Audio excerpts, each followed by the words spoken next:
For June the 10th, 2022, we talk about Snowrunner, Diablo Immortal, Open Sorcery, and much more. Welcome to Level 417.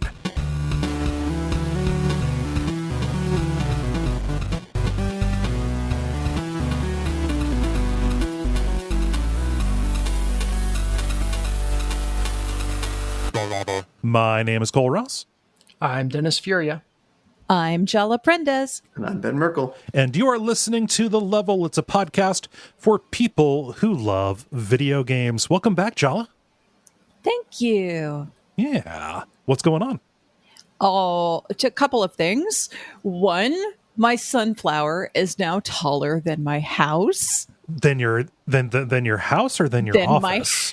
Than your house. I was unclear based on the photo that you posted. Yeah, no, it is going to smother you all. It's taking your nutrients. No, it is currently deciding that it's going to sprout so many different little heads, and then it's going to feed us all with all of the sunflower seeds. Ooh. And that's fine. So you're gonna hand toast them? Like do it like that, or? They will toast outside on their own. It's supposed to be 100 degrees this weekend, just air temperature before you add in the humidity. So gotcha. So they're gonna, they will just toast on their own. We don't have to do anything. Yeah. So nice. That's one thing. The other thing is I got engaged. Whoa! Congratulations. Thank you. Congrats. That's weird that's the second one you say, but well, you see, here's why. Because I wrote my notes for this show because I was supposed to be on a while back, and I wrote the notes, and then between the time that I wrote the notes and the time that I actually appeared on the show, because there was a break in there where we didn't have a show, I got engaged. So that's why that's the second thing. Oh well, congratulations. That's awesome. Thank you. Your adherence to form is amazing. I'm nothing if not consistent. So. Was there a story around the proposal, or was it like a low-key thing? I don't know. Do tell. Well, I actually proposed to Dave last year. I did it first, so there. But then we didn't want to announce it properly because I haven't been able to go see his family, and he was like, I kind of think you need to meet my family before we get married. Probably. So, but COVID, so it makes it hard. Yeah. And so for a long time, we were just like, okay, we're secretly engaged. This feels so weird. Mm-hmm. Okay, whatever. And then eventually he just kind of, my dad even, we were just doing yard work one day, and my dad just turns and blurts out, "Are you guys thinking about getting married?" We're like, okay, unceremoniously dumped on us while we're dripping sweat and doing yard work. Okay. And it's like, yes. Well, why aren't you? Well, because I need to meet his family. And my dad just didn't, he was just like, that's nonsense, whatever.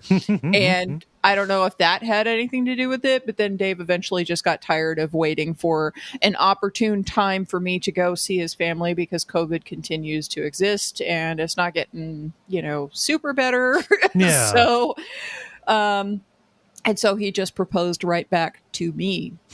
So now that it's even and we both propose to each other independently, now we can go forward and actually do the thing. Nice. And we are planning on going to see his family. We already have all of that figured out as well. So hopefully that works out to where we are able to go safely and come home safely because my parents remain immunocompromised. So it is always a concern.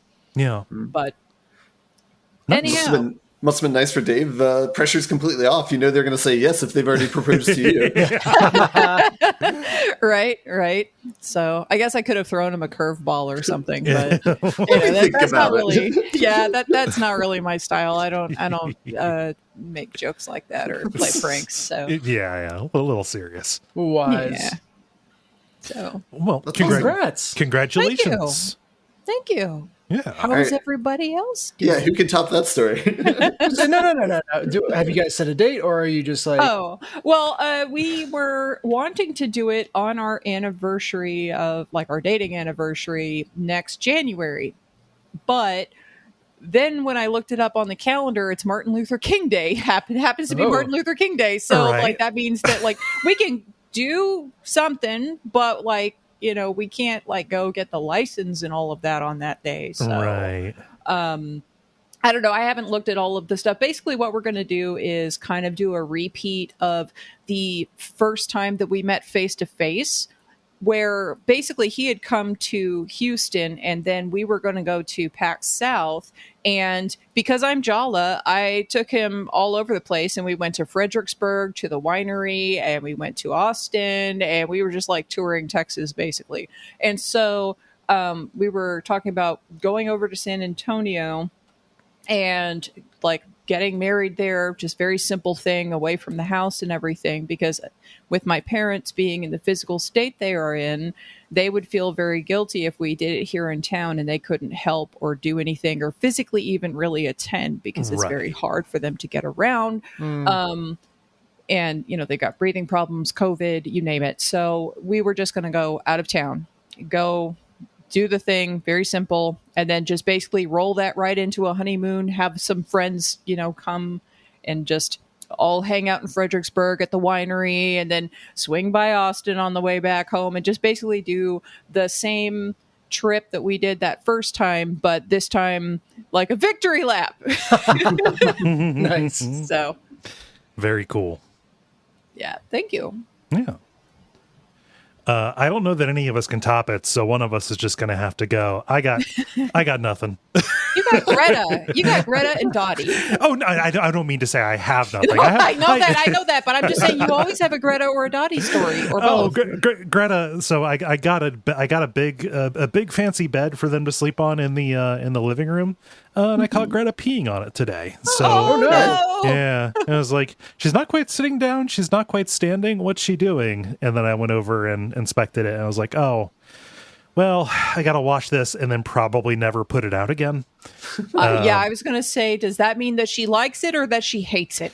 She's so comfortable that she can just relieve herself right there, or is this a no, I hate it? I don't know if it's a territorial thing or whatnot. Like, they never use it. I've left it out because, you know, it just sometimes it takes an animal a while to figure out, like, okay, this thing is good, this thing is safe. So yeah, no idea why she decided to do that, but then again, that is animals. That is animals.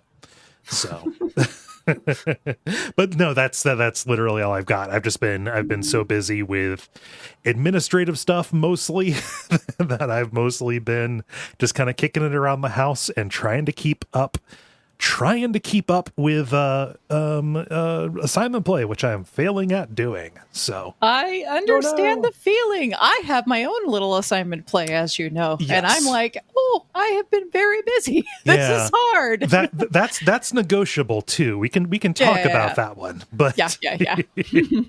Yeah. No. But yeah, that's all that's going on. Nothing too crazy other than cats. Word. Yeah. Cats are always crazy. Yeah. Ben, because you said word, I'm going to go to you next.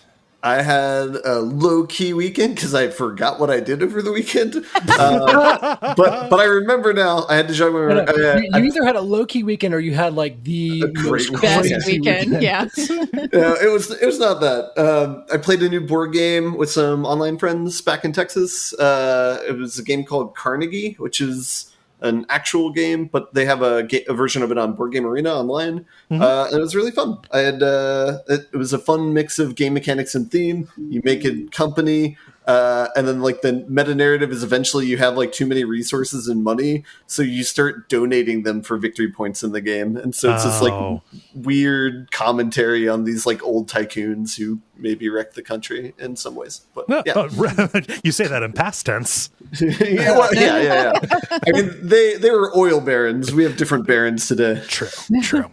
And oil barons, so, both. Oh, yeah. Everybody plays this Club Cranium.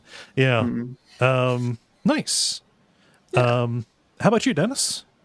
I'm just in con prep, so I leave tomorrow. And if you're listening to this on the day it comes out, I am at Origins Game Fair and would love to see anyone who is there as well. Yeah. So I'm actually surprisingly low stress. Like everything has kind of come together for it correctly, and got everything I needed on time. There haven't been any last minute surprises, which either means I did it right or I'm missing something that I've yet to find. So we'll see. This isn't the first time you've tabled at a con. Yes and no. So my fun story is that I went to the Starbucks across from Gen Con with the original prototype of Deck of Wonders. So I wasn't actually in the con. I was just where everyone was waiting in line for their drinks at the con, which meant people had a lot of spare time, and I kind of had a free audience, and that worked out really well. But I for Deck of Wonders, I did audio with Foreteller, which is really cool. They like narrate all the story that you would otherwise be reading and do a full audio production. Super cool. And they invited me to be at their booth. So I am now that's awesome. Hanging out with them, and I'm really excited. Everyone is dressing up. They're going to have like a box of props for you to wear at the tables and everything. So it's sounding like it'll be a real good time. Nice. Yeah, that sounds awesome. Mm-hmm. Yeah, it's been so long since I've done a con. I'm gonna have to get my sea legs back under me. I'll be really curious to hear how it goes. Sharing a booth is always so much nicer. Yes, and 100%. when we have like buddied with Retronauts in the past, we always have a handful of people, because people out in Portland, people like Nick or Brayton come by and help, but like knowing that you are not just tied to the booth the entire time is a real. I don't know, maybe that's my own personal anxieties about being trapped places, but no, I feel you. And one of the nicest things is there's going to be another game creator there that we'll be able to rotate back and forth with. I haven't heard who it is. They just said that there'll be someone else there as well. So I'll be free to go and wander around the con at certain points and not feel like I'm leaving them in the lurch, which is really cool. Nice. Yeah. Where is, so I know it's in Columbus, but where in Columbus is the con at? Oh God, you're going to get to things that I look up on Google right before it's I leave. probably the convention center downtown, right? Yeah, possibly. Yeah. But it is. Oh, and I did this last week too. I forgot the booth. So we are in booth 637 in Exhibit Hall A. Okay. So cool. Yeah, I'll be blasting it out in the socials and everything. So you'll be able to find me. Cool. It'll be interesting to see what it's like during the pandemic too. I guess everyone just masked up, and for the people who cosplay, it's not that big of a deal, right? So masks are mandatory right now, just with the way things are spiking. And I think it's the same way at Gen Con as well. Yeah. As of this moment, so that's nice to see. There's at least that consideration. Mm-hmm. As I don't think I've seen a mask in public for entirely too long. Yeah. So, Yeah. Very cool. Yeah, it'll be a good time. If you ever come to Houston, you will find two humans wearing masks, and that'll be me and my guy. Yeah, you got to say fiance now. Say it. That guy. My finance. the person to whom you're affianced. Yeah, that guy over there. Betrothed. Any number of. Yeah, I mean, we can keep doing this all day. Mm-hmm. But could we? We cannot, because several someones need to sleep at some juncture. Yeah, maybe. Because some of us need to sleep, maybe we need to do the regular kind of show, what with the grind, the multiplayer, and the end boss. And why don't we get started with The Grind. The Grind, where we talk about the games we have been playing over the past period of time or so. Jala, gonna go to you because you've been away the longest. So, I would say that it's not some. I would say everybody needs to sleep. Yeah. All right, anyway. So, Fire Emblem Echoes. I finished the game proper. I finished that final battle that I wiped a couple of times on the last time I was on. There is the end game dungeon, and I played some of it, but there's like 10 levels or something of it. And I'm like, I don't know that I'm very emotionally attached to finishing the end game bonus dungeon, and that might just be like where I end on that. I have not picked it up again since, because it's not like I dislike the game. I enjoyed it quite a bit, and I have been enjoying the soundtrack, which I downloaded. So, and I like all the characters just fine, but I think I'm done with that. I want to set it down and play something else. So I have been. Yeah. Oh, the thing we sometimes talk about, the difference between being done with a game, finishing it, and completing it. Yeah. I did all of the DLC already. I had finished all of the side stories and things like that.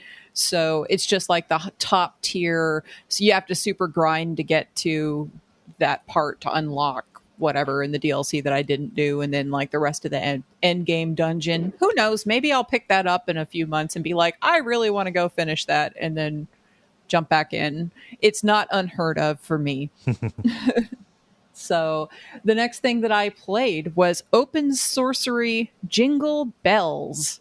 So I talked about Open You Sorcery say that before. like there's a pun in Jingle Bells. Did I just miss it? It's something having to do with C++. Anyway, like that, it's the name of the entity that you play. You are an elemental firewall called Bells, BEL/S. And that means that you are a fire elemental merged with a security network via C++ code.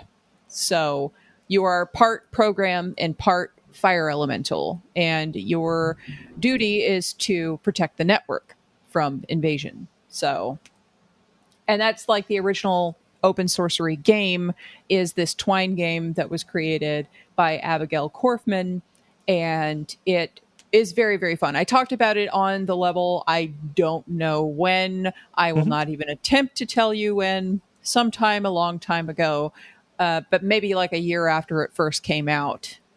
Anyway, the Jingle Bells is DLC for said game. And I didn't realize that there was a DLC until I was trying to remember the name of the game and then was like furiously Googling, found it, and was like, oh, hey, there's more. Cool. So it was episode number, oh my gosh, 244. So this was around this time in 2018. Kole, Ben, Jala, and David talk about Cultist Simulator, the Fallout 76 reveal, and we ask for your E3 predictions, real and fake. You also talked about Blood Drive. My name is Mayo. Oh, yes. Ironically, yeah. My name is Mayo. I was talking about that clicker game the other day, and I was like, remember that one time I played a clicker and it was terrible? and it was like the worst iteration of a clicker anybody could have picked, and that was the one that I played. Of course. Well, yeah, because like I don't ever pick like the standard issue thing. I always pick the weird one. So, you know.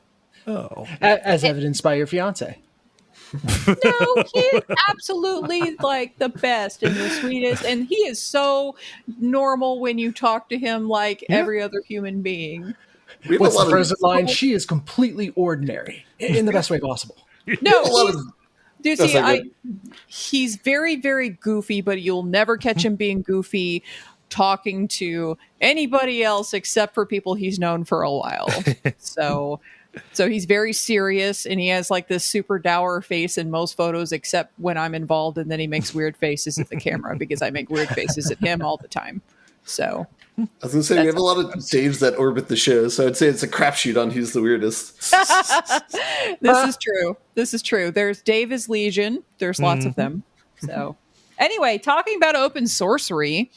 So the DLC, Jingle Bells, is pretty obviously by the name a Christmas or holiday themed DLC wherein Bells is celebrating her first holiday season as a sentient being.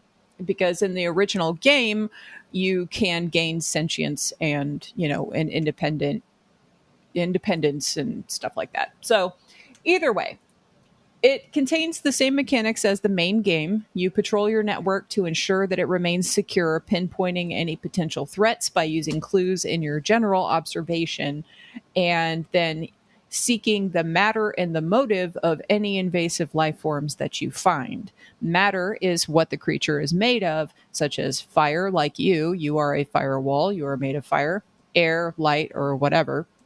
Motive is, of course, the driving force, fear, life, death, whatever the intent of the creature is. And only when you accurately scan for the creature with the correct matter and motive will you locate it and be able to interact with it. So you can bork that and completely, mess up that part. Yeah.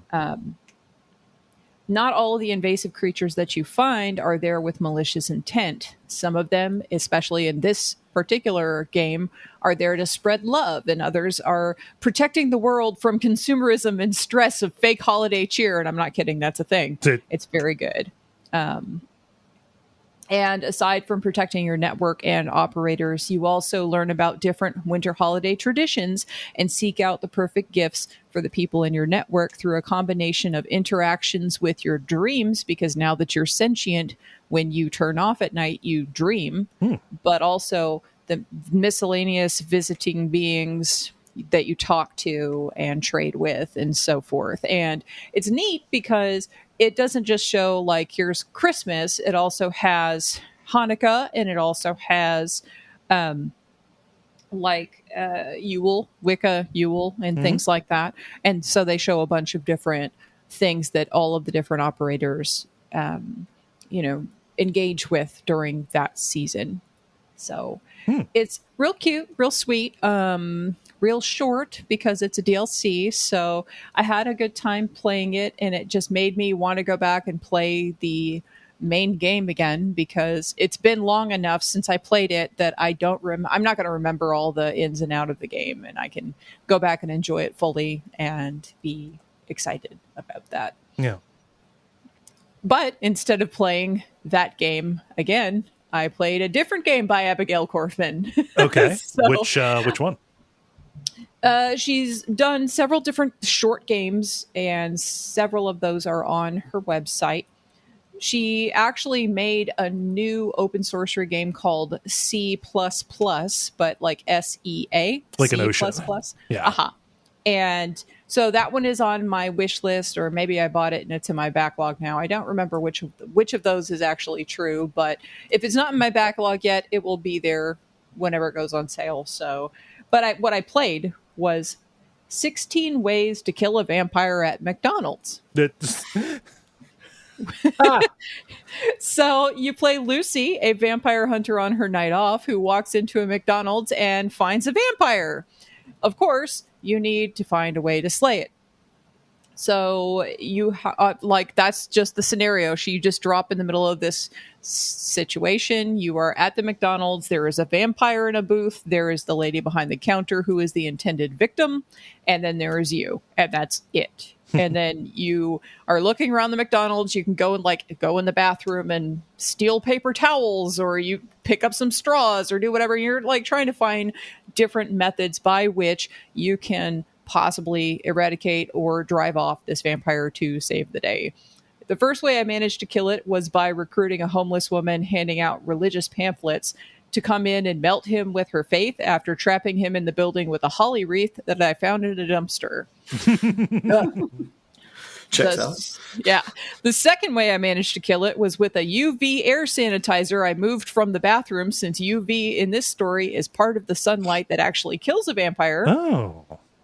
The third way I managed to kill it was by eating a bunch of garlic, getting in close and letting him drink my blood, and it poisoned him to death. What in McDonald's has garlic in it? In this fictitious McDonald's, there's like garlic Parmesan fries or something. Oh, okay. So anyway, and so on. Like that, I went through and I killed it several different ways. I didn't get all 16, but I had fun with the game. And then I'm like, okay, I'm not going to sit here and just click on stuff to see what happens. It's fine. I've gotten like 8 or 10 of these. That's enough. I'm satisfied. Yeah. The writing is very, very amusing and very dry humor. And I like that quite a bit. So I enjoyed it quite a bit. There's still some other games on her website that I want to go and take a look at, probably before I play the other open sorcery game, mostly because I know the other open sorcery game will be a longer experience. And if I can get these little short, sweet bites and, play a little something and be entertained for a little bit, sounds good to me. Yeah. So. No, I just obviously the barrier to entry on making a Twine game is relatively low, which is one thing that makes it really good. Like as a platform. But also like I'm sure there's plenty of bad stuff. However, the stuff that bubbles up for me, things like Terror Aboard the Speedwell or My Father's Long Legs, any of these that we've talked about before, like, man, people are doing really cool stuff in that space, like more intricate than you would imagine. Oh, Depression Quest, another one. Yeah. And this sounds fun. It sounds really similar to Don't Shit Your Pants. Actually, I was thinking of that. Yeah. A game I really enjoy. Yeah, it's really neat, and she's just got several different titles on her website, just abigailkorfman.com. So worth a look if you are interested in Twine games, or if you played Open Sorcery and really liked that. I would recommend everyone play Open Sorcery. It's like $4 on Steam. It's very good. Nice. So fantastic. Well, I like hearing about little ones like this. Yeah. You have anything else? I played some Contradiction. Ooh. I can talk about it if you want. I played some. Okay. Yeah. No. It's a 2015 FMV murder mystery adventure by Tim Fallon and Baggy Cat. So, Jenks the detective has strong D-Money vibes. He's not here. It doesn't. It Money Smith. Gotcha. D-Money. Oh, okay. I've never heard him referred to as that. I've been calling him D-Money for a while because when I say Dave, he'll be like, "Huh?" And I'm like, "No, not you, the other one." Gotcha. So I just call him D-Money. Yeah. So anyway, also this actually it came up. Contradiction came up because I was talking about how I'm going to have Diabeki Studios on Jala-chan's Place, my podcast, to just talk about their most recent game that they're working on right now, Murderous Muses, as well as the other games that they have made. And one of those is The Shape-Shifting Detective. And somebody was like, "Oh, didn't they make Contradiction?" And it's like, no, that was a different set of people. But then there was some confusion. They're like, wait, but isn't Shape-Shifting Detective a spiritual successor, from Contradiction? And actually the guy, Rupert Booth, who plays Jenks, is also Chief DuPont in the Shape-Shifting Detective. So there is some cross DNA. He does play a chief of police in that. And there are some elements that now that I played a little bit of Contradiction, I can see, what they're talking about with the cross DNA going on there. But in Contradiction, you are sent to a small town to investigate the death of a young woman who initially seems to have committed suicide, but some of the evidence seems to point to an alternative theory. You are there to figure out what happened. And as usual, with any game set in a small town, there is a bigger plot to uncover, and the whole town has secrets. Yeah. So this game rules. Like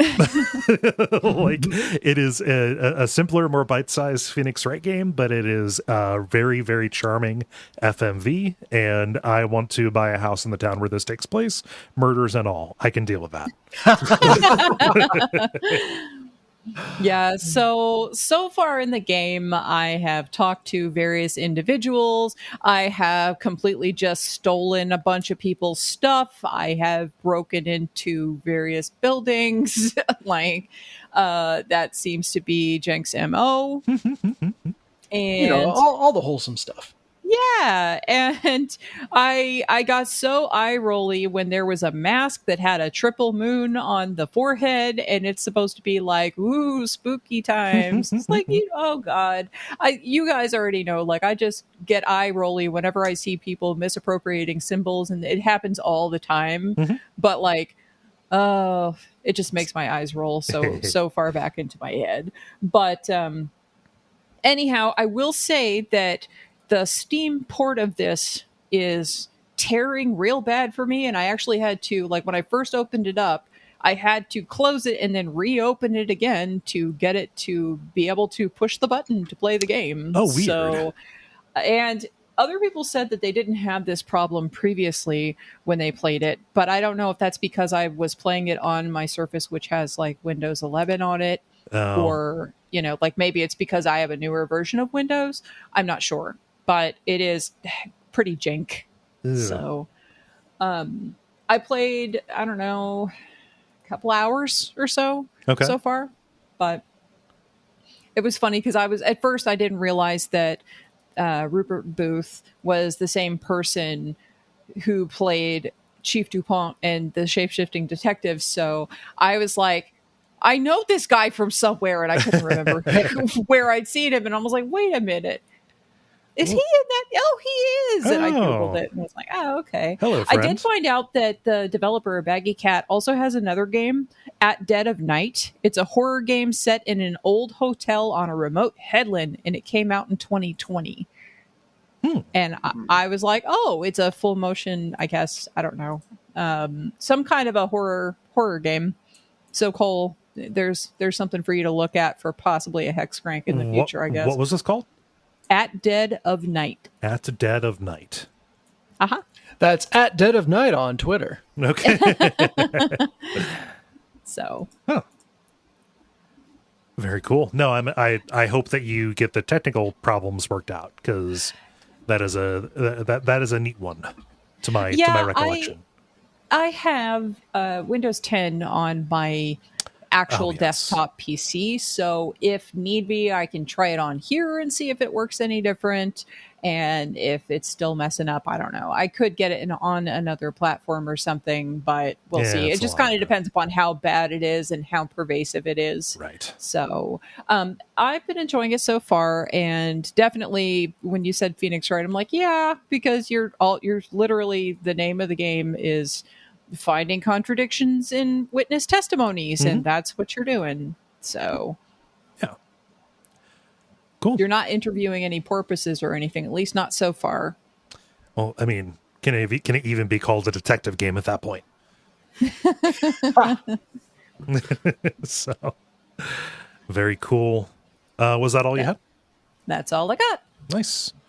Dennis, I want to hear from you. Yeah, I got some good stuff. First off, I've continued to play Roller Champions and have really been enjoying the game. So it's that interesting thing where, it's a very multiplayer centric game, and it just launched. And I think the game has gotten better as the players have gotten better, if that makes sense. The meta is evolving. Yeah, well, just, the first week it was out, no one knew what the hell they were doing. Everyone is everywhere. There's just, you see a whole bunch of random crap in games and can't count on anybody for anything. And that can just be very frustrating, especially in a game that's designed around team coordination. It was just a bit of a zoo. So, it feels like things are starting to settle down a bit, and I am more regularly queuing into games where my teammates seem to, know where to be, at least roughly, seem to, you can kind of feel like everyone's got the flow of things a little bit more. Mm-hmm. And that has made the game feel way better, even though, my opponents are the same way. They're more organized. But it now feels like, really playing a sport versus just kind of derping around and everyone knocking each other over. And I guess we've gone from Bumblebee soccer with little kids to, like high school level soccer. Oh, yeah. You can actually follow what's going on. So that's a lot of fun. The game continues to be a real fun blend of roller derby and basketball, and I appreciate the uniqueness of it. However, there is one big thing I've got to complain about on the skin front. So I log in, I look at the store from time to time to see what they're featuring. It's like a Fortnite style system where they have a rotating inventory. And one of the skins is called Ready for Combat. And it has your player wearing body armor and just bandoliers and bandoliers of high caliber ammunition. Okay. Which I saw, this game launched right in the wake of, you can't name one mass shooting, but in the wake of mass shootings. There were 12 over the weekend. Yeah. Yeah. Just hitting an absolute breakneck, insane out of controlness. And I saw this, I'm like, what? Like, it was just jarring to see in this game. And I was like, like I play shooters. I see violent stuff in games all the time. Why did this feel weird?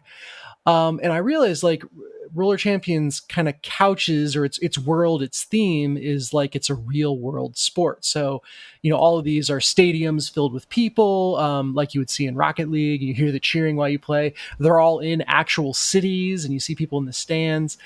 And that's a fun way to set up the game. Just like, hey, let's just all act like this is real. But that makes the idea that someone would roll up, strapped with ammo, just that much more jarring. It felt weird, felt wrong. So I felt weird about that. I put in a little thing to Ubisoft support, not that it's going to go anywhere, being like, hey, this feels bad. Yeah. And got a response of like, yeah, we've notified the right teams. Thanks for bringing it to our attention. Cool. Logged in the next day, and it was the featured item in the store. God damn it. Come on. We're getting so much feedback on this. We should feature it. Hey, man. If it, God. Yeah. So No. It has to be just like they put things on rotation. I'm sure there's like an algorithm that plans it in advance, but man, that stuck in my craw in a way that surprised me. And yeah, I hope that is not a skin that sticks around. Yeah, I mean, just it's kind of seems like the kind of game you would come to if you didn't want the gun stuff. I don't know. Yeah, like it very much. It's interesting. Like high school esports is becoming more and more of a thing, but high schools are not going to have violent games as their esports. So it's stuck to a lot of like Rocket League is huge, sports sim games are huge. And you see this in like Knockout City came out, and now Roller Champions came out. So there's a whole realm of these kinds of multiplayer games that are specifically, I think, engineered in the back of people's minds with, hey, this could be a high school esport that feeds into, a larger esports thing. So, it just, and like no other skin in the game is like that. There's not like, I can't even think of a skin that's got like a samurai sword or anything like that. Like there's a glove that has spikes on it, but it's like goth spikes, know? Yeah. So yeah, just stuck out as really tone deaf and out of character with the rest of the game. So weird. People say like, oh yes, you're just being oversensitive or you're too sensitive. Like if you take the judgment away from that, what that actually means is like, oh yeah, like that sticks out. Like I noticed that. Like you don't have to.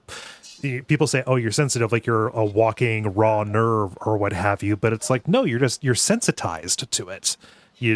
So like, it's I don't even know where I was going with that. Go ahead, Ben. Can I make a minor tangent? Stranger Things came out, I think, the last week or two, and like the first episode, they have like apology at the beginning of it, like, "Hey, sorry, there's like scenes that feature like dead kids in this, and like, sorry that we're showing this or whatever." And it's like it makes me think of the dialogue in Fight Club where he's talking about recalling cars, and it's like the company has to make a monetary decision, like, is this worth like our business or whatever? And it's just this like very like cold calculus where you can see like.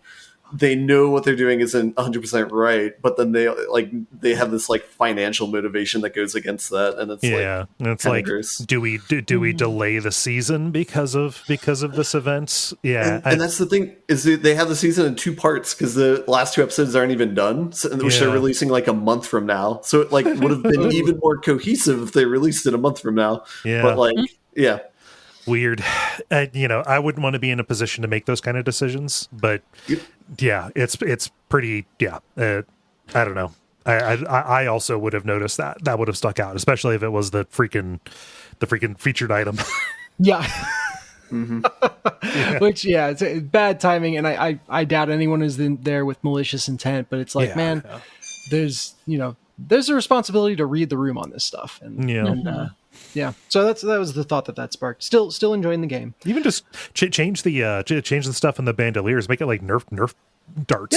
Nerf darts. That'd be right in character. That's like that's the vibe of the game. Or just cut one skin. Like I imagine they have like dozens of skins, right? Well, I wonder also, and again, not like. I could be the only one who said anything about this, and it's just not on their radar.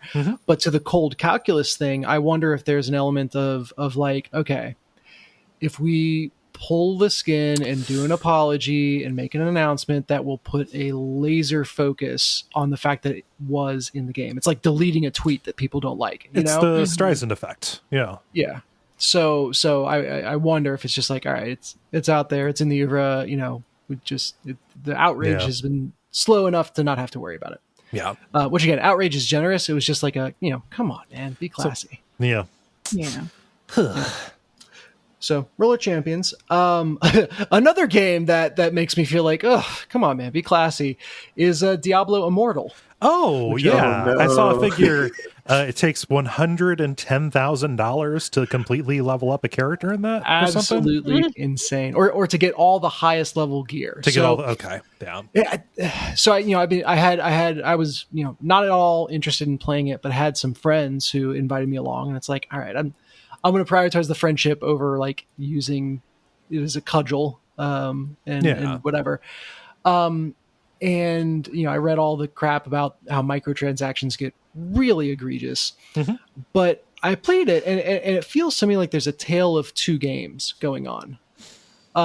Like first off, it's a very polished game. It's got the Diablo vibe that you know and love. It's just fun to run around and murder hordes of skeletons or ghosts or whatever. And through the extent I've played and from what I've read through level 60, it is a perfectly good experience and a great showcase for, what a mobile game can do. The fact that it's kind of got the MMO bent, that the world is just populated with other players, works really well. Like you can always be in a party if you want to. And even the game will make a suggestion, like it'll say like, so-and-so is in the same area and working on the same objective. Would you like to party? Yeah. And it's nice to just be like, tap a button and you don't have to be talking. You don't like the game isn't difficult enough that you really need to coordinate in a meaningful way, but it's just fun to be romping around with someone. Yeah. And that works really, really well. It's good to have, company. Yeah. I rolled a classic barbarian and I got to do lots of cool barbarian things, like you dive into a group of enemies and just, lay the smackdown on them. You turn into a whirlwind of death. It's a lot of fun. And, I've only played Diablo 3 by way of comparison, but I understand it, it's got a little bit more of an actiony feel, to it, which is in line with Diablo 3 versus earlier games. And that's very at home in mobile. The dungeons, even like the challenge dungeons, are designed around a mobile time. So you can beat most dungeons in 5 minutes ish. And so it feels like they're cognizant of all the right things for a mobile player, again, up through level 60. And they think by that point you're invested enough that you can start start asking. Yeah. Every free-to-play game has the point where they decide you might be a whale. It's worth like your value to us now is just trying to make you a whale. And that apparently comes with the game's legendary gear and legendary gems for that gear. But basically it's a gacha system for getting new gear, which is horrible because they said, no one will be able to buy better gear when they talked about this game. And that's true. You can't directly buy better gear, but you sure as hell can throw money at something to get, the better gear. Right. Or a chance at the better gear, I guess. So, there's a pity timer at 50 loot boxes. I don't even know what they're called, where you will get a legendary item. Otherwise, you're just kind of at the mercy of the gods. And when that item drops, then there's another thing for how many stars it is. And so it's like a 1% chance to get a legendary item, and then a 0.05% chance within that 1% chance that it is a 5-star legendary item. And those numbers are approximate. I think it equals out that the chance of getting a 5-star legendary item is 0.05%, which is just egregious when they're pretty stingy with these legendary loot drops.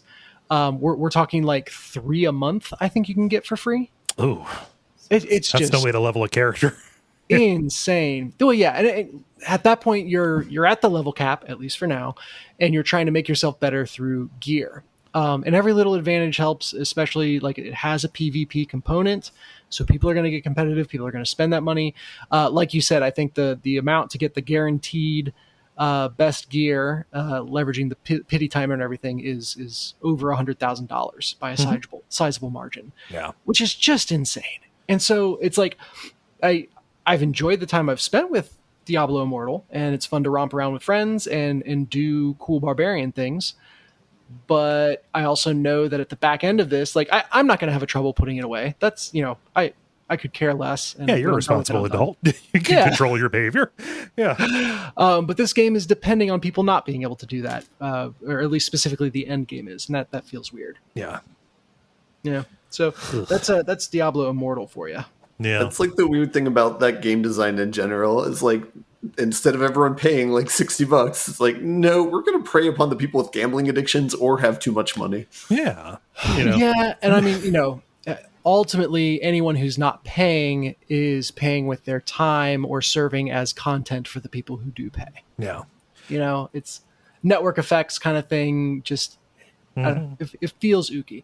And so, my moment to moment has been great. I've never felt pressured to pay so far. And my experience has been good to date. It always feels weird doing this thing, knowing that the logical conclusion of it is unhealthy. Yeah. So play at your own risk. You will enjoy playing at least for the first 35 levels, which is where I'm at. Man, that's 2 games with 2 really big grains of salt. Yes. Well, okay. To keep things in proportion or in perspective, the grain of salt on Diablo Immortal is bigger, slightly bigger. Yeah, that's fair. Or at least, yeah. I'm going to talk next about a game where I want as many grains of salt as possible. Cooked served delicious? For a no. This is completely out of left field. I did not this game was not on my radar, but I was feeling like a driving game, but I didn't want something intense. I'm like, I want to drive, but I don't feel like racing. I just wanted to kind of zen out. And the first thing that popped up that looked like that was a truck driving sim called Snowrunner. People have been saying, Kole, you need to play and stream Snowrunner. I'm curious to hear about this. Yes. Okay, yeah. The game is amazing, but it's like it is a driving game that is fun for all the reasons puzzle games are fun. Yeah, that sounds really good. Kole started salivating. Okay. Yeah, so this is on Game Pass, so I checked it out, and the idea is that at least so far I've been driving around Michigan and Alaska. It's post-flood Michigan, so there's a big flood that has like wiped out a bunch of roads and made everything muddy and undrivable. And then Alaska is Alaska, so that's tough driving as well. And you're just romping around there in a truck, helping repair damage. So the main things you're doing is like delivering supplies. You're rescuing stranded vehicles or like exploring remote checkpoints. And it's a very open world game where you just kind of drive around and see how you can help. Mm-hmm. And that's exactly what I wanted in a Zen driving experience. It is also just like a really interesting, like I said, I describe it as a puzzle game almost because, significant portions of this game are extremely muddy terrain. Or snow or covered in ice or all kinds of undrivable conditions. And so getting a gigantic truck through these passes takes a lot of slow, meticulous consideration. And you're using the low gear setting on your truck a bunch, which I've never used that in real life, but I've always seen it. So here it takes center stage. Or significantly, there's a winch that you can attach to surrounding trees or telephone poles. And if you want to feel big and powerful, if the tree is smaller, you will rip it out of the ground instead of pulling your truck forward. So it's like a hell yeah, but now I'm really stuck. So oh no. So it's a puzzle game, but every puzzle is, can I make that? I think exactly. I can make that. Yeah. Yes. Also, in real life, the answer is always no. No, you can't. Yeah, make that. Stay home. It's not worth it. But the idea of like starting to see the world in terms of like, all right, here's a point that I can latch onto and pull myself to, and then I'll be close enough to latch onto this next point and pull myself to that, and so on and so forth. I realized a couple hours in, I am playing a slow motion Spider-Man game. That's what this is. This is Spider-Man web swinging just in slow motion with a giant 18-wheeler. Also sounds incredibly cool to me. Yeah. I don't know what's wrong with my brain that makes this just sound like the most amazing thing. Yeah, it sounds like a simulator. It does. It's a really good time. And yeah, like you kind of learn tricks like, if you're pulling a trailer, you can attach the winch both to objects in the world and to different points on your truck. And so sometimes the right thing to do is to like attach the winch to the back of the trailer and then attach that to something that's next to your truck and like almost push yourself forward with the trailer and all this stuff. So like it's fun to just kind of work that out. You get very familiar with the roads you're driving on. So both the areas I've been in so far have kind of a big main artery road that's fairly well paved. Like it still has rough spots, but it's always it's prominent enough to follow easily. And then everything shoots off of that and just gets worse and muddier and less clear as you go. But you drive up and down that main road pretty much every mission. But every time it's fun to just kind of get through each section or be like, oh yeah, this was icy. Okay, I better slow down. Like this corner I know is super muddy, so I'm actually going to go off the road into the grass on the side. Because I know if I stay on the road, I'm going to suddenly, be stuck and spend 5 minutes hauling myself out. And that's the penalty for failure, right? Like you very rarely are you so stuck that you can't continue forward. You're just like, well, I wasn't paying enough attention, and I'm now going to have to get out of here very slowly over the next couple minutes. So if I had one wish for the game, it would be the opportunity to put everything into 2x speed. Fast forward time, because there are points where it's like, all right, I'm going to get up this hill with this winch. Like I've everything's lining up. It's just taking a while. Like I have to be in the lowest gear. I have to, I'm sliding a lot, but I know I will get up it eventually. So can I just do this at 2x speed for a period of time? That would be nice. That would smooth things a bit. So that's the one gripe though, and even then it's a small one, because if you're playing for Zen, sometimes the like, all right, it's going to take a while to do this, but I'll just space out and think about something else while I pull myself up this hill. Like, it doesn't feel like a punishment. Yeah, I'll listen to this podcast or I'll respond to chat or anything like that. Yeah, exactly. And the one other thing that I really appreciated was that every upgrade in the game feels very impactful, at least so far. So, you start out with just like a highway truck, a pickup truck, and then a flatbed truck that's spec'd for highway driving. And so you slip and slide anytime you're not on perfect road.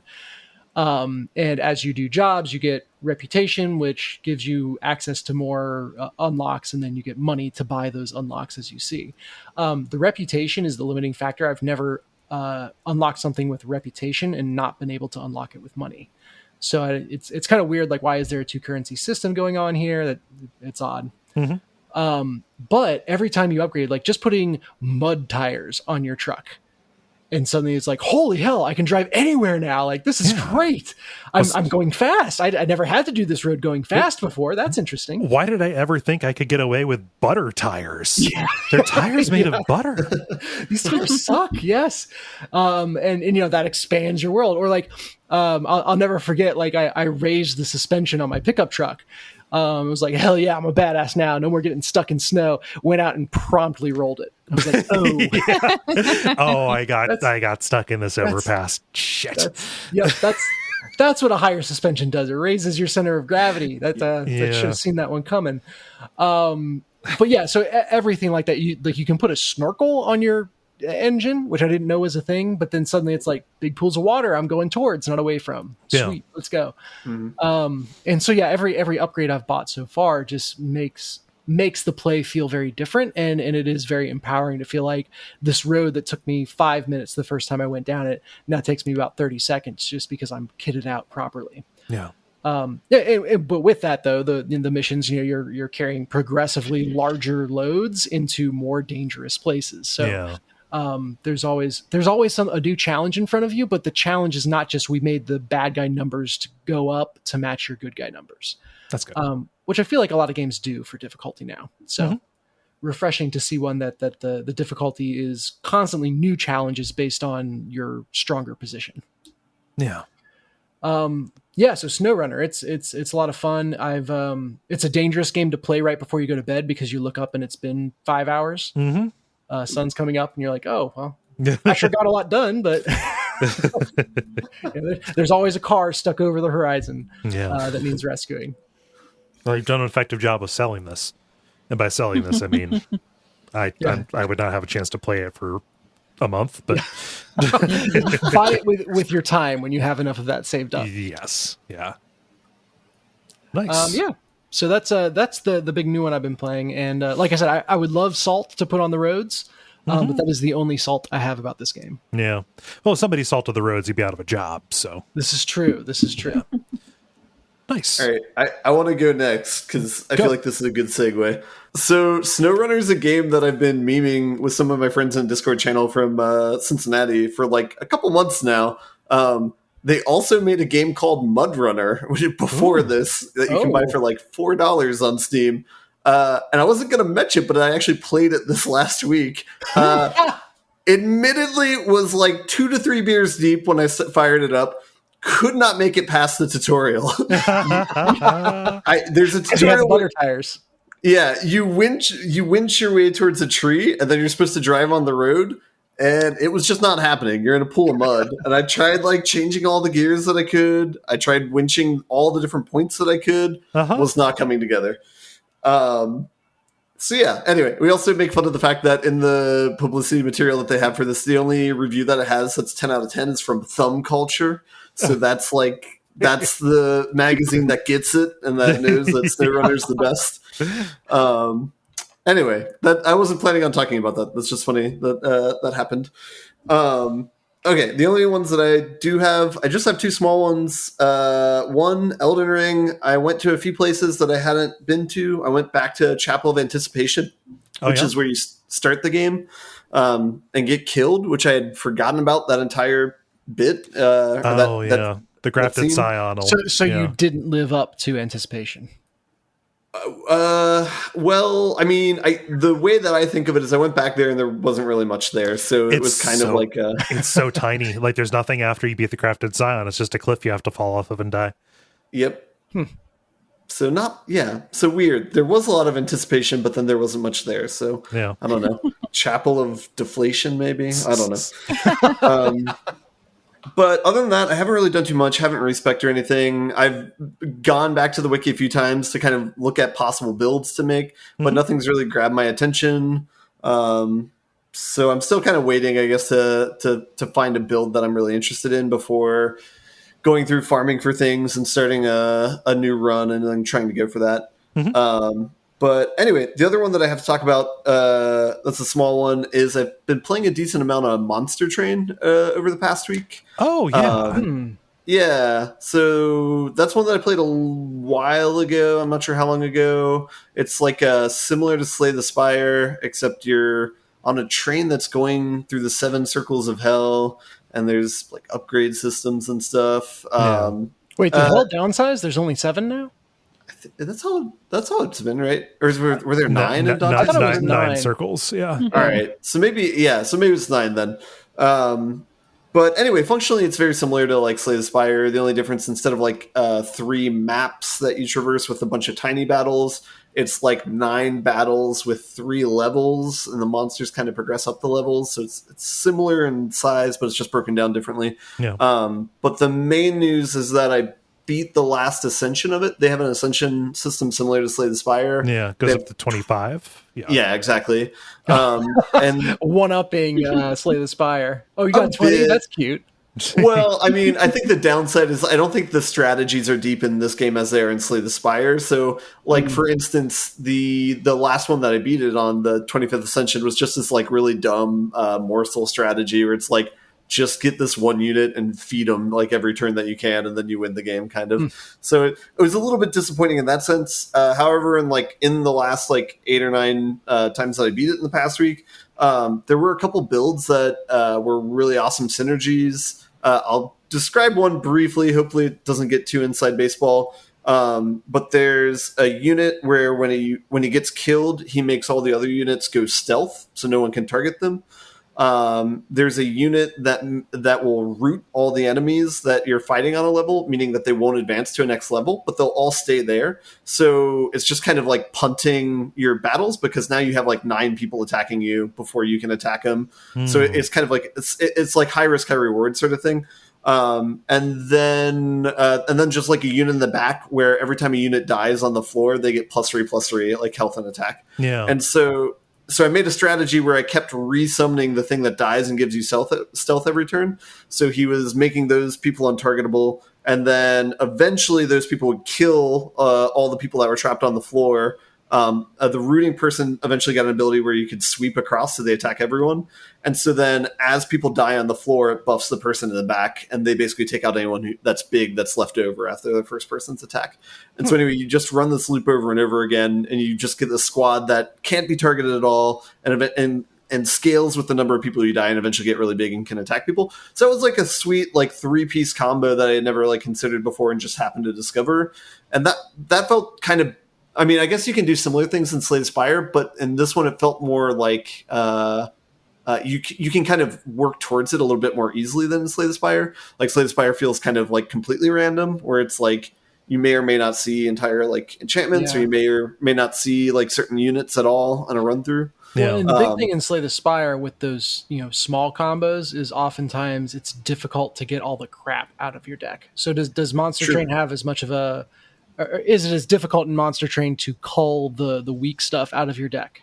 No, you can definitely do it better in Monster Train. The reason why is basically the gameplay of it is there's a battle, and then there's basically a set of rewards, and then a battle, then a set of rewards, and the set of rewards grow and grow each time. So you might get like 2 things the first time that are like tiny rewards, and by the last time you might get like 4 decently substantial rewards.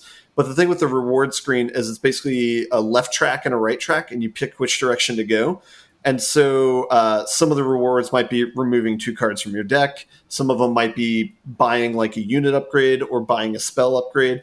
And so, like, for example, if the goal is to like really call out a lot of the dead cards in your deck, you can do that by picking the specific tracks like each time. And so by the end, you can get to a very pointed deck if you just want like, X cards to work with. So you can definitely make that happen, I think, more easily in Slay the Spire in Monster Train than Slay the Spire. But yeah, so I think that answered your question. Mm-hmm. And then I guess the one nice thing is after you beat Ascension 25, they have a nice credits scene where they it had a photo of the main game developer, and then it had like artwork next to the other people, but it was kind of cute. So yeah, anyway, that's a weird game that I hadn't played in a while, but I was happy to have gotten that aspect of it done, I guess. I don't know. Yeah. This is a game that's preventing me from going back to Magic, so I appreciate it in that sense. Yeah. Man, I loved Monster Train when I played it, and I put it down after we did it for WoF, and I have not picked it up again. It is on Switch now, which makes it a little bit more accessible. I think that's the complete one too with the DLC. But yeah, there's a race in the DLC. I haven't played with them yet, so that is a blind spot for me. Yeah, but yeah. So that's all I got, really. So. Cool. Mudrunner, Elden Ring, and Monster Train. Yeah, yep, Mudrunner. I made a note of it because it's there. Yeah, and I wish I had something, but I don't. So, Yahtzee. Short and sweet. Short and sweet. Multiplayer. Now it is time for the multiplayer, where we ask you a question and then you answer it. Dennis, what is the question that you ask the nice people? Yeah, time to give the sidekicks their time in the spotlight. So, what video game sidekick or supporting character would you want to have as your sidekick in real life? How would you utilize their abilities, or would you just hang out? Yeah. I'll get started with Greg, who says, honestly, I think I'd be pretty happy having Luigi as a real-life friend. He doesn't have the ego that Mario has great cooking skills, can jump really high so he can help you get to high places, doesn't use much obscure Italian slang, and wouldn't take up much space sharing an apartment because he is slimmer. Which does beg the question, he eats as much of his brother. How does he do it? Metabolism is a personal thing. Everybody's body chemistry is different. What I want to know is okay, so Luigi can jump high. What are you trying to climb on, Greg? Yeah, good question. Maybe you can just utilize his top shells better. Yeah. I mean, because all of this is positive, I do have to throw in the negative side. He's such a scaredy cat. I think that he would be really insecure, and you'd kind of always have to be reassuring him is the thing. Always turns on a flashlight at night. Well, he would break through the ceiling, and then you'd have lose your security deposit on your apartment if you're trying to use him to jump high in your apartment. So, what are you doing? Skyrimming it? I mean, he would go through the entire house, busting stuff up with bursts of air from his weird vacuum, and then trying to vacuum up all the coins that I have. Hey, Greg, you really messed up here. No, I'm not trying to do that kind of a thing. But yeah, there are some downsides to Luigi, I would think. Well, he's going to be super insecure because his brother is more famous, and that's going to cause lots of conflict. Yeah. Maybe it's like taking in a stray animal where he's trying to ease the anxieties of Luigi. It's like a rehabilitation situation. Trying to get him socialized. Yeah. Hey, Ben, is Luigi's Mansion a kill shelter? I got sad thinking of kill shelters. Oh, no. Hey, Ben, what does Chris say? Christopher gives a very good answer that I think is going to be hard to beat for me, but it's Kim Kitsuragi from Disco Elysium. There is no other answer. I got to agree, Chris. Kim was going to be my answer, but then I immediately scrolled down and I was like, "Oh yeah, no, somebody absolutely claimed Kim." Yeah, he's competent. He's reserved. Yeah, no, both of those are good. And you desperately want to win over his approval. Yeah. I'm not as much of a fuck up as the main character of Disco Elysium. So standards are comparisons are gonna be low. True. Mm-hmm. Yes. Yeah. At least I didn't forget who I was. Let's see here, Jala. What does Alex say? Alex says, I would like 9S to follow me around making delightfully naive comments. I could grunt non-committally from time to time, and it would be great. Yeah. It's from Nier Automata. Yeah, you could refuse to call him Nines. Oh, he's a little competent guy too. Just a good kid. Huh. At least I think he's a kid.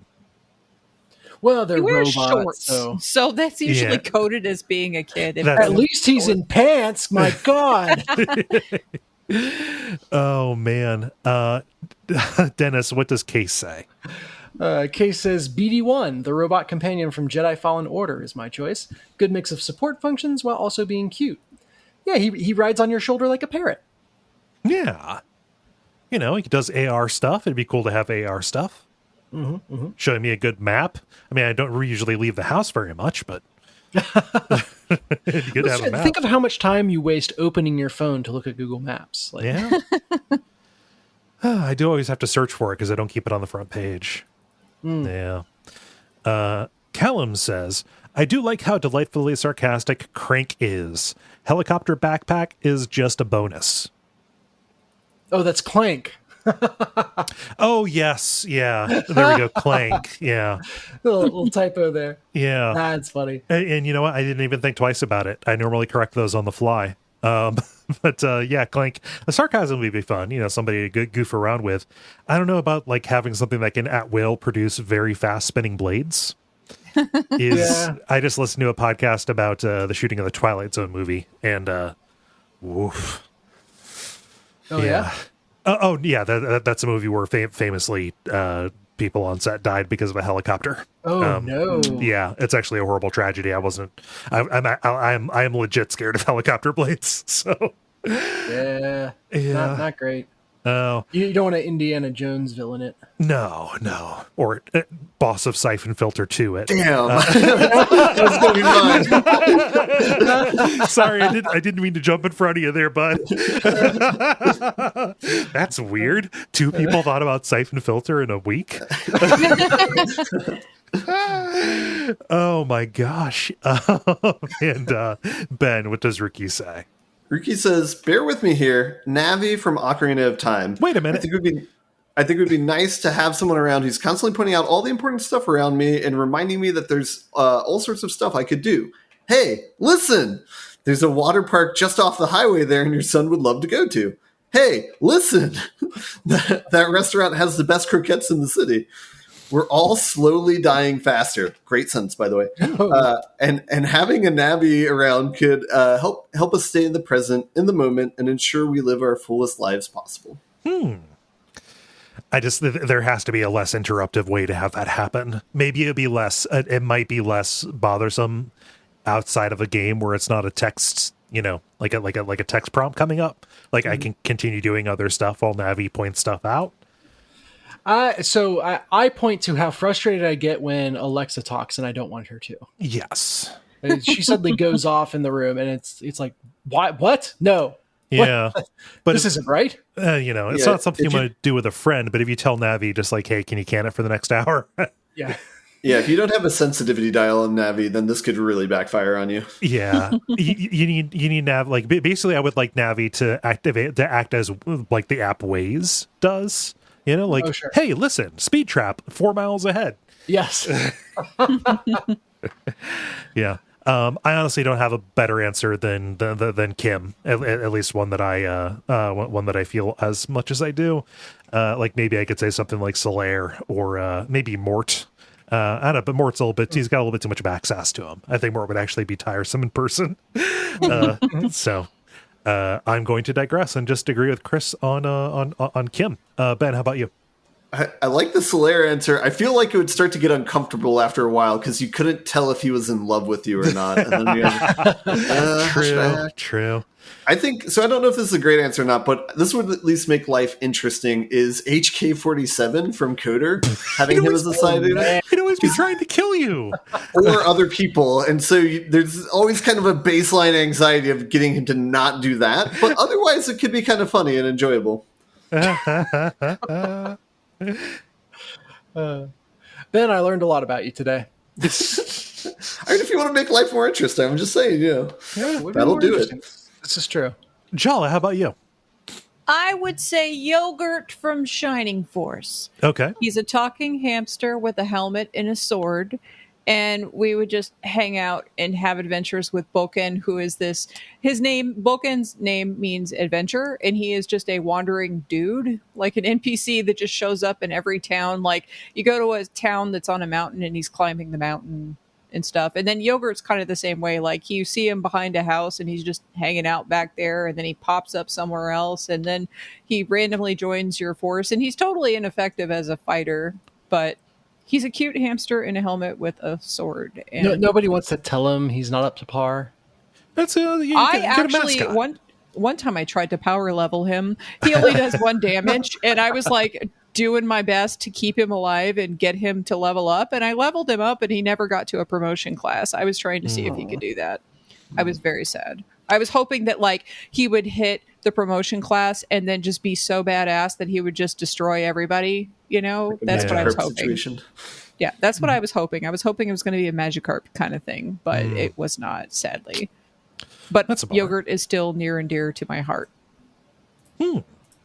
That's good to have a mascot. Yes. Yeah. And Dennis, how about you? Yeah, I think I would go with Sully from Uncharted. Oh yeah. So a bit more wizened, but always has a good story, always good for a good time.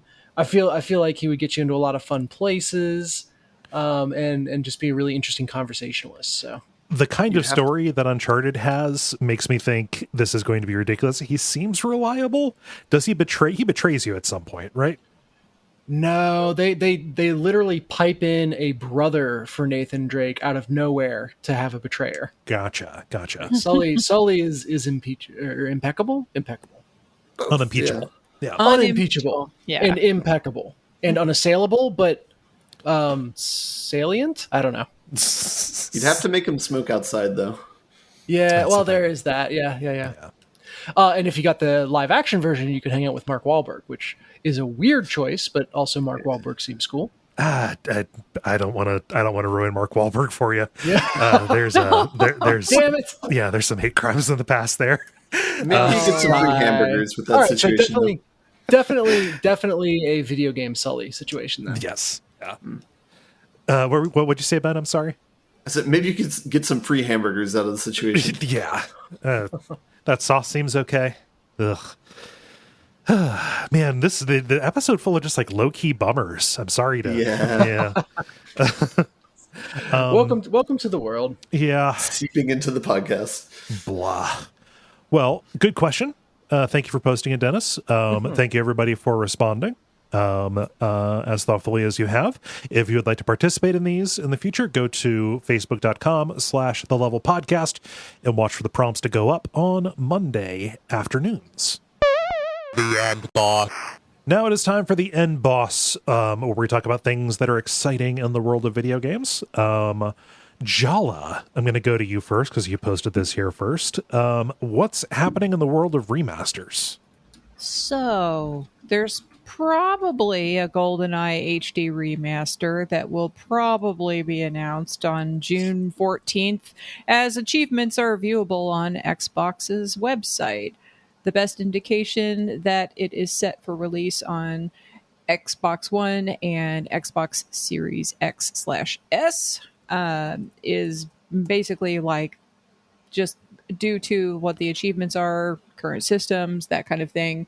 Basically, the employees of the original devs, Rare, had progress of an HD port tracked online at some point in time way back in the day, but an attempt to port it to Xbox 360 failed because of some legal stuff.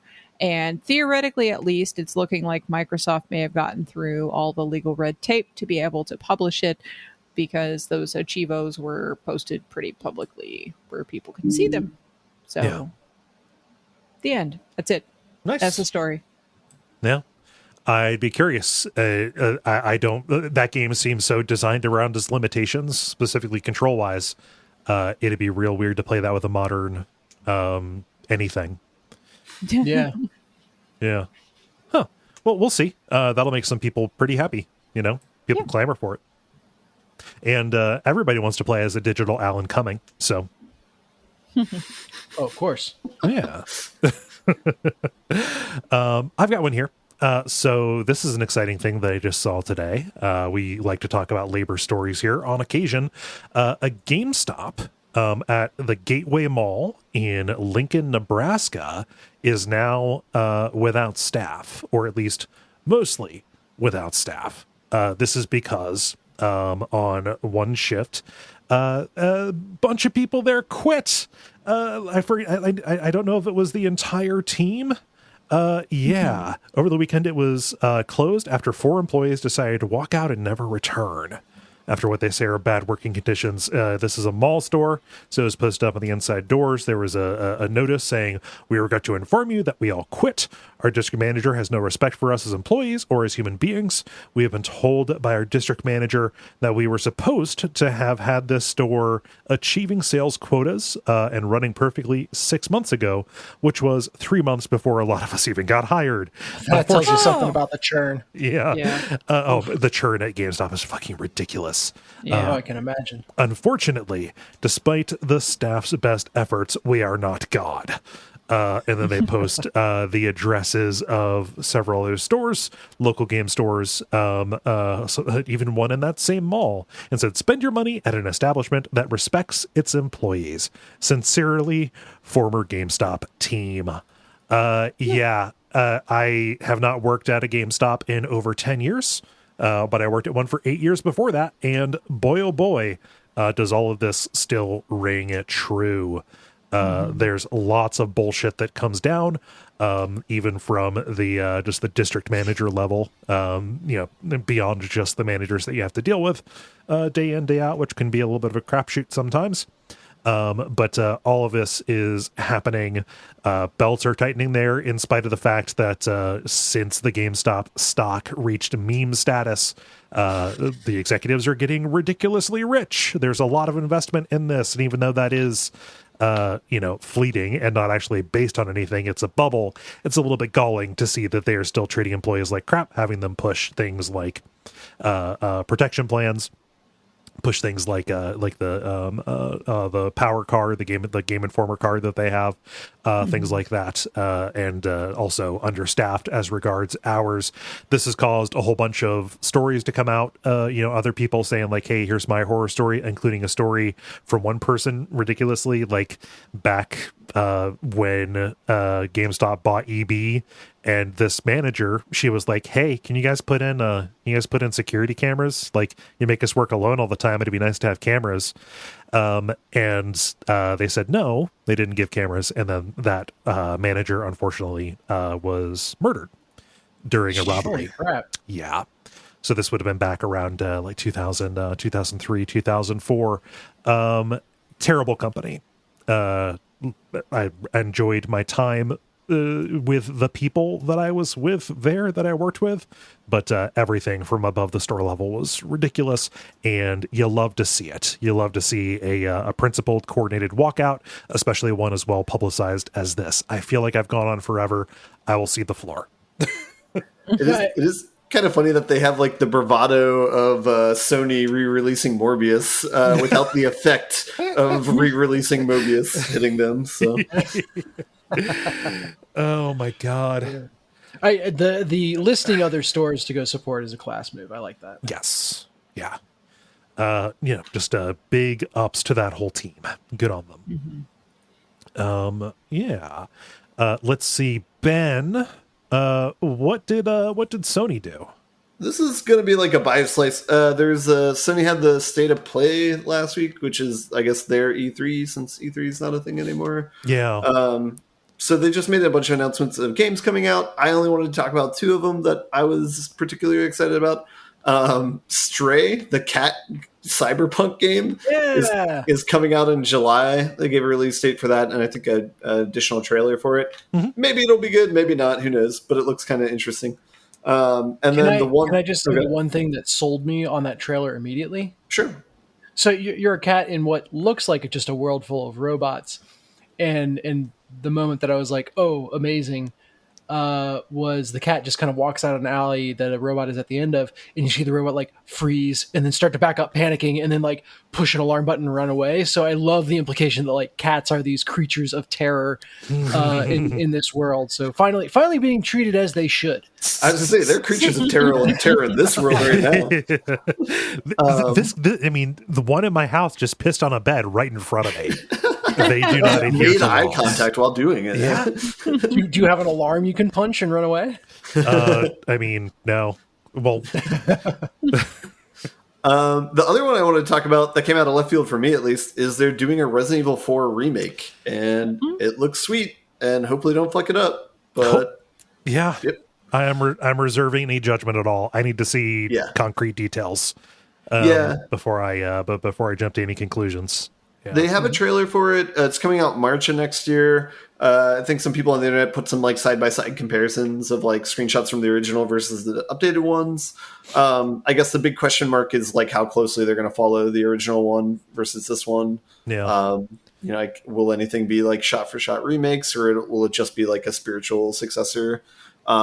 The vibe I got from the trailer is it seems like it might not be as campy. Like the horror there might be trying to take more seriously and make it actually like scary or whatever. But if they don't like have like Salazar, or wait, which one's the tiny dude Napoleon guy? Salazar. Yeah, if they don't have him at the same camp levels, I think that'll be a missed opportunity. Agreed. Yeah. I think they've earned, I don't know if it was the same team, but they've earned our good faith with how well they did with the remake of 2.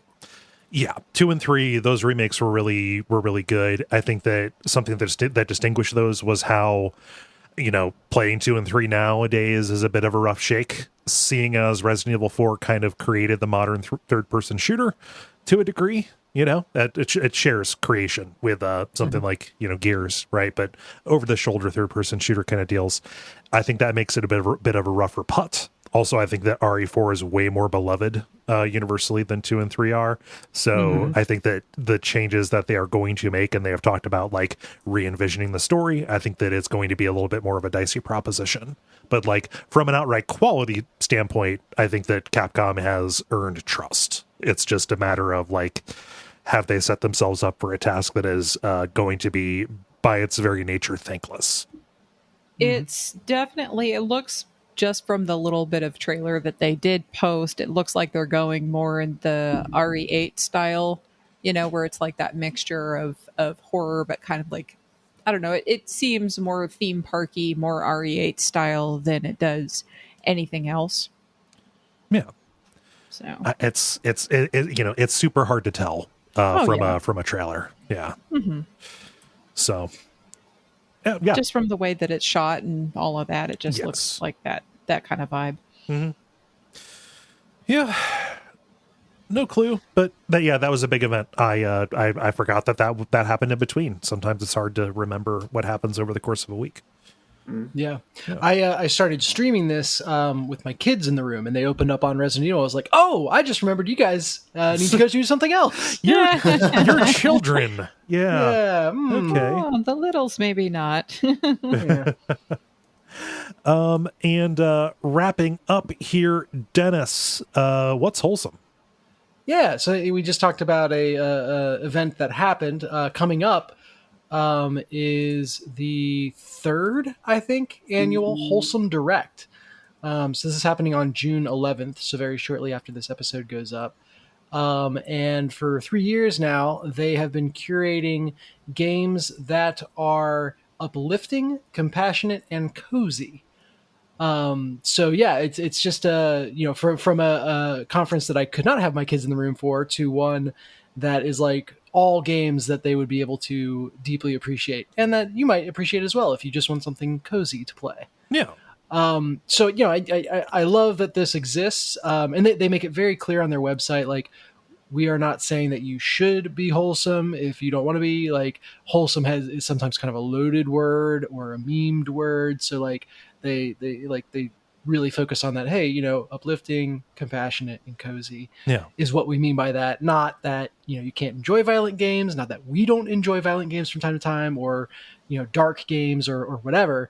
But this is just a place to have those good feels and that coziness all in one place. Yeah.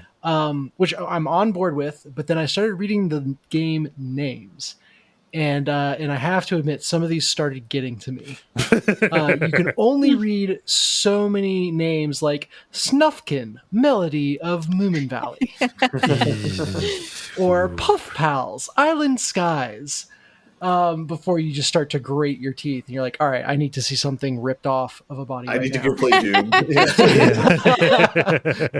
Definitely need to cleanse the palate after so much sweetness. Yeah.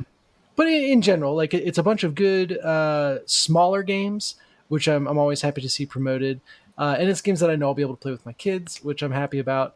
So June 11th, check it out. They're going to be showing Terra Nil. That game that's about it's like the building game in reverse, where you're restoring the environment. That's cool. Mm-hmm. There's a demo out for that. I didn't realize there was a demo for that.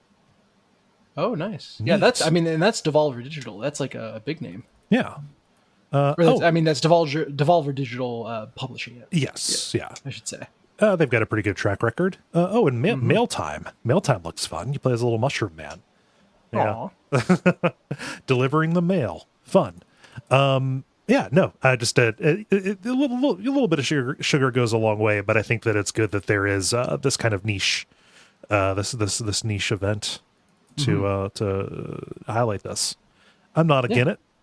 So that's my Kole style "a thing is happening" story. A thing is happening soon. It's I really enjoy the distributed E3 that we end up having, where stuff is given a little bit of room to breathe. Some of those days where, like, if you're following streams, you're going from Ubisoft to Microsoft to maybe Square in one day. That's quite a bit. It's a bit much. Mm-hmm. Well, I feel like it's a pendulum. Like, shaking up the format is what's healthy and makes things feel fresh. Yeah. And eventually we'll get to a point of distribution that it's just like, okay, there's something for everything now. There's too many events and we want it consolidated. But for now, it feels like it's in a really good place. Yeah. Different seasons is what you want. Mm-hmm. Yeah. Cool. That's all of us with stories. How do we feel about buttoning it up? We feel buttons. The credits. Thank you so much for listening to this level number 417. We appreciate it. Trying to think of admin stuff. Dennis, does the show go until Sunday, or is it just Saturday and you're out? It goes till Sunday, but I am out on Saturday night. So Gotcha. See me by close of show on Saturday, booth 637 in Exhibit Hall A. Yeah. That's what is the name of the show? Origins Game Fair. Origins Game Fair. There we go. Cool. Go see him there. Jala, what's going on at Jala's place? Jala-chan's place has an episode dropping same time as this episode. Well, same day anyway, Friday. Will be the Batman episode. So you can listen to me and John and Slade talk about that movie. It's a lot of fun. Very cool. Yeah, that is over at jalachan.place. Is that what that is? Mm-hmm. Yeah. I got it in one. And for this show, you know what to do. We mentioned the Facebook for participating in multiplayer. You can leave a rating or review. That really does help us out. Go to Patreon, support the show, support the network, all of that kind of deal. And most of all, come back next week. We would love to have you. Is there anything I'm forgetting? No. All right. I have been Kole Ross. You can find me on Twitter at Kole Ross. I've been Dennis Furia. You can find me at Origins. Yeah. I'm Jala-chan in places, including jalachan.place. And stick around for some titles. Ben didn't even get to say he was Ben. Rip. So, yeah, rip. Okay, that's not the first time I've done that. Go ahead, Ben. There's even a visual component now where you can see if people have said things. Yeah. I have nothing to promote. I've been Ben at Merkleby, or no, I've just been Merkel. I've been Ben at Ben.Merkel. This is all falling apart. And now I'm very sorry, Ben. And now some titles.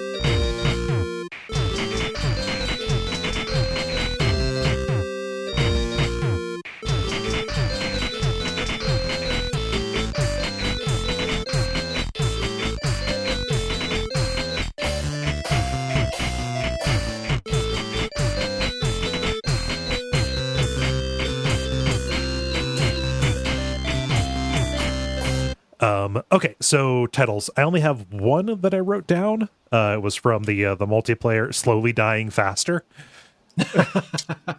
I have two, and I put them in the little chat. Oh, you did? Oh, that is Animals. Yeah. And Chapel of Deflation. Nice. I had two as well. Chapel of Deflation was one of them. Okay. And then the other was Butter Tires. I was thinking about writing down Butter Tires, but then I decided not to. So. I'll take that swing for sure. Yeah. Ben, what you got? I just have I need to go play Doom, but I like Butter Tires. Okay. So Chapel of Deflation has the votes, but Butter Tire seems to have the enthusiasm. Has our hearts. Yes. Okay. Yeah. Cool. Then let's make it Butter Tires. It is so moved. Now we shall also move to bed. I am. Yeah. I got to wake up early tomorrow. So cool. Yeah. Well, good hanging out, guys. Yeah. Wait, no, I'm going to stop recording, and then we can do our goodbyes off the air while it uploads. It's weird to do this time. Going to stop it now.